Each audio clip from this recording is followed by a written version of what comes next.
Assalamualaikum warahmatullahi wabarakatuh. Halo semua, hari ini kami bakalan bercerita tentang meningitis. Sebelum itu, kenalin kelompok kami ada Yolanda, Yeni, Siti Khotimah, Abdan, Anissa, dan saya sendiri. Topik bahasan kita kali ini agak banyak, jadi stay tune ya. Oke, langsung lanjut ke definisi. Meningitis adalah penyakit yang terjadi karena adanya peradangan atau inflamasi pada selaput otak yang bernama meningen. Selaput ini merupakan lapisan pelindung yang menyelimuti otak dan saraf tulang belakang. Pada etiologinya, meningitis yang paling sering dijumpai adalah enterovirus, virus mumps, dan human herpes virus. Meningitis juga dapat disebabkan oleh bakteri seperti Streptococcus pneumoniae, Mycobacterium tuberculosis, serta human influenza. Selain bakteri dan virus, meningitis juga dapat disebabkan oleh infeksi fungi maupun parasit. Selain itu juga ada gangguan autoimun, kanker, dan reaksi obat. Meningitis bakteri ini bisa terjadi pada saat bakteri memasuki sirkulasi darah serta berpindah ke jaringan otak atau sumsum tulang belakang.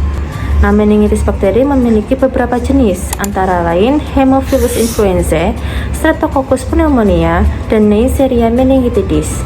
Lalu bagaimana sih penularan dari meningitis bakteri ini? Penularannya bisa melalui batuk, bersin, air liur, atau kontak lainnya. Nah, bisa kita lihat terdapat 4 jenis bakteri penyebab meningitis. Di antaranya ada bakteri Streptococcus pneumoniae, lalu ada bakteri Neisseria meningitidis, ada bakteri Haemophilus influenza, dan juga bakteri Listeria monocytogen. Selanjutnya yaitu meningitis virus. Gejala meningitis virus terlihat lebih umum daripada meningitis bakteri. Umumnya, meningitis virus ini bersifat self-limiting disease, yaitu dapat membaik dengan sendirinya tanpa terapi khusus.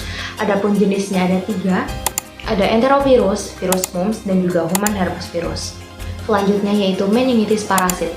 Jenis meningitis ini disebabkan oleh parasit yang ditemukan di tanah, tinja, serta pada beberapa hewan dan juga makanan seperti seafood, ikan mentah, unggas, dan produk tertentu. Selanjutnya ada meningitis jamur atau fungi disebabkan oleh jamur yang menginfeksi tubuh kemudian menyebar melalui sirkulasi darah menuju ke jaringan otak atau sumsum tulang belakang. Selanjutnya ada meningitis non-infeksi disebabkan oleh cedera kepala, operasi otak, lupus, kanker, maupun akibat penggunaan obat tertentu.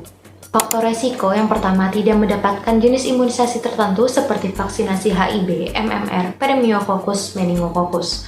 Anak usia di bawah 5 tahun dan ibu hamil, individu yang memiliki daya tahan tubuh rendah, tinggal di tempat berlingkup komunitas seperti asrama, bepergian ke daerah rawan meningitis, contohnya seperti area sub-Sahara Afrika. Selanjutnya ada tanda gejala. Ciri-ciri meningitis yang perlu diwaspadai yaitu demam, sakit kepala berkepanjangan, leher kaku, bingung, mual dan muntah, serta sensitif terhadap cahaya. Komplikasi yang muncul akibat meningitis dapat berbeda-beda tiap penderita, yaitu ada kebutaan, kesulitan berkonsentrasi, gangguan pendengaran, gangguan penglihatan, kerusakan otak, hidrosefalus, migrain, kejang, shock, sepsis, gagal ginjal, dan radang sendi atau artritis. Kemudian, pemeriksaan penunjang yang dilakukan untuk mengetahui penyakit meningitis ada yang pertama pengajian mata, pengajian telinga, cek darah, sumber puncture atau pengambilan cairan tulang belakang untuk diperiksa di laboratorium. Kemudian ada elektroencephalogram untuk mengetahui aktivitas listrik di otak. Kemudian ada CT scan, MRI, dan X-ray. Untuk penanganan awal pada pasien meningitis, pada pasien dengan keadaan shock atau hipotensif, pemberian infus kristaloid harus segera diberikan sampai euvolemia. Kemudian pada pasien dengan gangguan status mental, perlu dilakukan proteksi jalan nafas dan kontrol agar tidak terjadi kejang. Kemudian pada pasien memiliki kondisi cenderung stabil, dilakukan pemberian oksigen, akses intravena, dan fungsi lumbal. Adalah pencegahan. Salah satu langkah yang dilakukan untuk mencegah penyakit meningitis adalah memberikan imunisasi pada bayi agar kekebalan tubuh dapat terbentuk. Kemudian pencegahan juga dapat dilakukan dengan mengurangi kontak langsung dengan pengidap dan mengurangi tingkat kepadatan di lingkungan tempat tinggal. Selanjutnya adalah penata laksanaan, yaitu dibagi menjadi 3. Yang pertama ada terapi definitif, kemudian ada kortikosteroid, dan terapi simptomatik. Untuk terapi definitif ini tergantung pada penyebab meningitis itu tersendiri. Pertama ada meningitis bakteri. Pemberian terapi empiris dari meningitis bakteri biasanya dilakukan berdasarkan usia pasien, faktor resiko, dan manifestasi klinis. Dan terapi empiris ini sebaiknya tidak diberikan lebih dari 1 jam setelah pemeriksaan diagnostik dilakukan. Penyakit meningitis yang disebabkan oleh virus biasanya hanya memerlukan terapi suportif dan tidak memerlukan terapi spesifik tertentu. Namun beberapa dokter akan memberikan acyclovir 10 mg per kilogram intravena setiap 8 jam. Pada meningitis akibat sitomegalovirus, antivirus yang direkomendasikan adalah ganciclovir selama 21 hari. Tata laksana meningitis tuberkulosis adalah menggunakan kombinasi obat antituberkulosis OAT dengan durasi pemberian obat selama 9-12 bulan. Terapi kortikosteroid, berdasarkan bukti klinis yang ada, penggunaan kortikosteroid pada meningitis bakterial dapat menurunkan resiko sekuel, gangguan pendengaran, dan sekuel neurologis jangka pendek secara signifikan. Namun kortikosteroid dilaporkan tidak menurunkan resiko mortalitas dan sekuel neurologis jangka panjang. Juga ada terapi simptomatik. Nyeri kepala berat biasanya membutuhkan analgesik seperti opioid. Pada pasien dengan demam dapat diberikan paracetamol. Kemudian pada pasien dengan keluhan mual, muntah dapat diberikan antiemetik seperti ondansetron. Nah, diagnosa yang kemungkinan muncul pada kasus meningitis yaitu ada 3. Yang pertama yaitu gangguan rasa nyaman, dan yang kedua yaitu resiko peningkatan tekanan intrakranial, dan yang ketiga yaitu resiko infeksi. Untuk diagnosa yang pertama yaitu gangguan rasa nyaman, biasanya diberikan intervensi. Yang pertama yaitu berikan obat sesuai kebutuhan. Biasanya diberikan obat seperti analgesik, obat penenang, antimietik, antipiretik yang bisa mengatasi nyeri, demam, mual, dan muntah klien sehingga klien merasa nyaman. Nah, pasien dengan meningitis itu sangat sensitif terhadap sentuhan, cahaya, dan suara keras. Maka dari itu, sediakan tempat dan waktu istirahat yang tenang.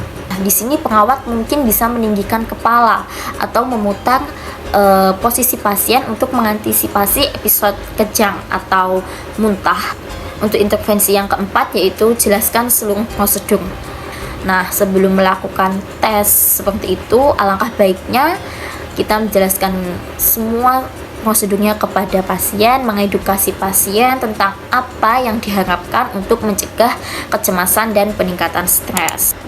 Resiko peningkatan tekanan intrakranial yang bisa diberikan dengan intervensi yang pertama yaitu tinggikan kepala tempat tidur 30 derajat hingga 45 derajat kecuali terdapat kontraindikasi. Intervensi yang kedua dari resiko peningkatan tekanan intrakranial yaitu memberikan rasa aman bila terjadi kejang. Nah, aktivitas kejang dapat terjadi akibat meningitis atau ICP. Nah, itu cegah cedera dengan melapisi rel samping, meletakkan tikar di lantai, dan menyediakan peralatan darurat di samping tempat tidur. Yang ketiga yaitu hindari aktivitas yang meningkatkan ICP, increased intracranial pressure. Nah, hindari aktivitasnya, aktivitas yang seperti apa?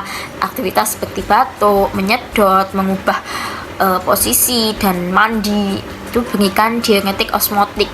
Nah, biasanya diberikan manitol. Nah, manitol itu dapat mengurangi edem cerebral dan bisa menurunkan ICP. Di sini bisa diberikan intervensi yang pertama yaitu berikan isolasi pernapasan sesuai indikasi. Nah, meningitis ini kan ditulangkan melalui tetesan sekret pernapasan ya. Nah, itu tindakan isolasi pernapasannya seperti misalnya penggunaan masker. Nah, dan pasien itu harus ditempatkan pada tindakan pencegahan droplet di rumah sakit. Intervensi yang kedua yaitu berikan antibiotik sesuai resep. Nah, meningitis bakterial itu diobati dengan antibiotik spektrum luas seperti ampicillin, ceftriaxone, dan vancomycin. Antibiotik itu dipilih berdasarkan hasil kultur dan harus melewati sawang darah otak agar dapat menembus CSF secara memadai. Untuk intervensi resiko infeksi yang ketiga yaitu instruksikan teknik kebersihan tangannya benar, karena di sini kebersihan tangan itu merupakan garis pertahanan pertama dalam melawan infeksi. Oke, begitulah terkait penyakit yang sering disebut sebagai meningitis atau radang selaput otak. Terima kasih sudah menonton. Thank you and see you next time. Bye.